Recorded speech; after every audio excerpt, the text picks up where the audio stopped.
morning, class 5th. Today we are going to start our new chapter of SST, that is chapter number 19, the work of United Nation. कि किस तरह से हमारा United nation का birth हुआ था. So basically, before starting our chapter, we have already studied our chapter number 18, that what is UN, or we can say what is United Nation. क्या था यूनाइटेड नेशन? एक ऐसा इंटरनेशनल ऑर्गेनाइजेशन जो कि world war second के बाद बनाया गया था, ताकि हम हमारी कंट्री में, हम हमारे वर्ल्ड में पीस और सिक्योरिटी को मेंटेन करके रख सके. Now today we are going to study the work of United Nation की वो क्या क्या काम करती है. सो the topic we have to study in this is major organs of United Nation.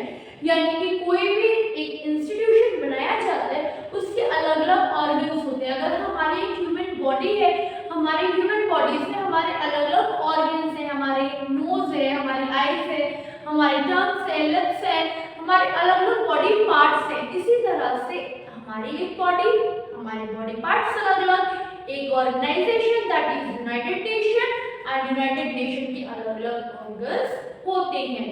So the first organ is General Assembly. Now what is General Assembly?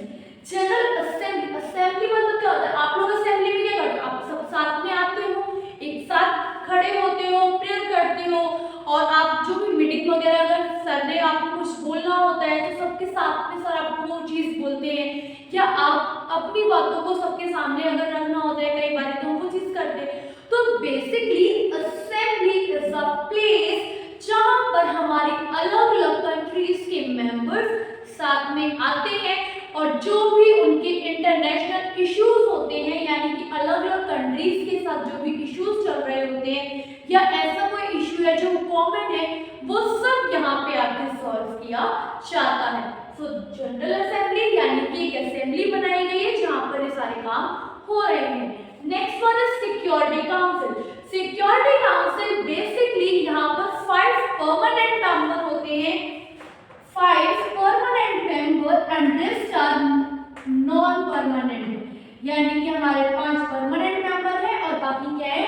Non permanent member है. अब 5 permanent member में कौन कौन है? USA, France, Russia, United kingdom and China. These 5 countries are the permanent member of Security Council. हमारी जो भी United nation है उसका मेन ऑब्जेक्टिव क्या था? कि हमें सिक्योरिटी बना के रखनी है. अब वो सिक्योरिटी कौन बना के रखेगा? Security council.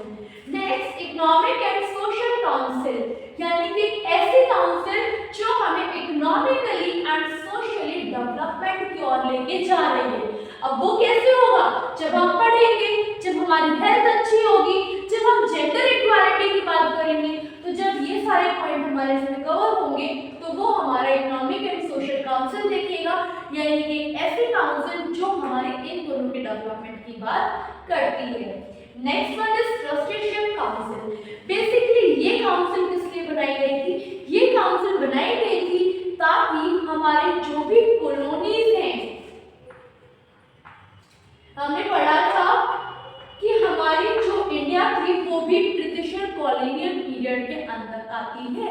यानी कि हमारी जो गुलामी हम कह सकते हैं, जो भी ऐसी कंट्रीज थी जो किसी ना किसी की गुलाम थी, यानी कि गवर्नमेंट के, ब्रिटिश गवर्नमेंट के हम गुलाम थे, तो वो कॉलोनीज पीरियड से फ्री करवाना और उनको कॉलोनीज से चेंज करना एज एन इंडिपेंडेंट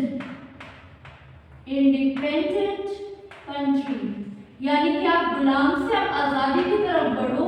तो इसका काम, ट्रस्टीशिप काउंसिल का काम क्या था? कि वो जितने भी कंट्रीज जो गुलाम है उनको फ्री करवा के इंडिपेंडेंट कंट्रीज में चेंज करें. और क्योंकि ट्रस्टीशिप काउंसिल का काम कंप्लीट हो गया, उसने सारी कंट्रीज को इंडिपेंडेंट कर दिया, तो आज के टाइम पे ट्रस्टीशिप काउंसिल भी क्या हो गई है? खत्म हो गई है. International code of justice. अब इंटरनेशनल कोड ऑफ जस्टिस का मतलब क्या है? एक ऐसा कोड जो कि इंटरनेशनल लेवल पे जस्टिस दिलाने का, न्याय दिलाने का काम करता है. अगर हमारे पास कोई 2 लोग रह रहे हैं और दोनों आपस में लड़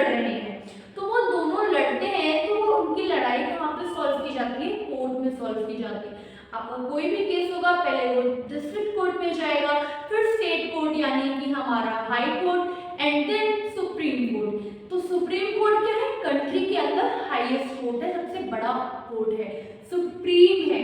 और इसी तरह इंटरनेशनल कोर्ट ऑफ जस्टिस जो कि सबसे हाई लेवल पे है, और यहाँ पे कितने जजेस होते हैं, 15 जजेस बैठते हैं यहाँ पे, और वो कोई भी डिसीजन जो भी हमारे इंटरनेशनल डिस्प्यूट्स चल रहे होते हैं, अलग अलग कंट्रीज के बीच में लड़ाइयाँ चल रही होती है, उनको सॉल्व करने का काम इनका होता है। Next one is secretariat. Secretariat is the main organ, हम कह सकते हैं, क्यों, क्योंकि ये एक ऐसा ऑर्गन है जो सबसे ज्यादा इम्पोर्टेंट है। सेक्रेटरीट का काम होता है कि वो पूरे यूनाइटेड नेशन को अच्छे से वर्क करवाए।